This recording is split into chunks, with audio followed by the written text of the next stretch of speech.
Every company worth its salt has something called a security policy.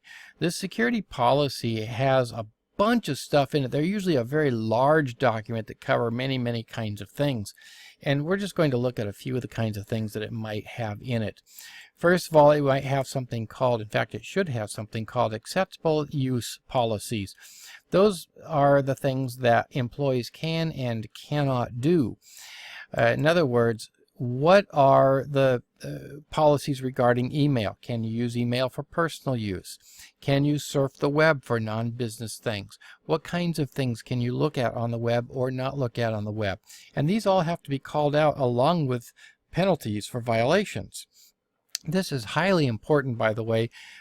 Not that it controls what people do or don't do, but it also gives you some teeth. In other words, if somebody does something you don't like, you can't fire them for it if you don't have a policy that says they can't do it.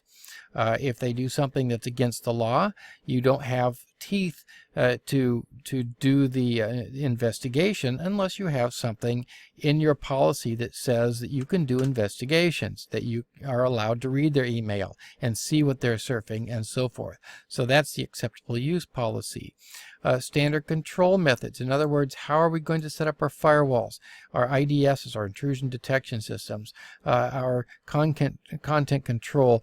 All sorts of setups should be called out in this security policy.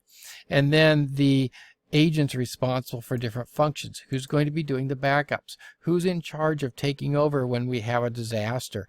What are the different roles of the different people in the organization with regard to IT? All of that is in this big security policy, which might even be a part of a larger policy that IT keeps. So these are the policies, practices, and standards that every company needs to have in place.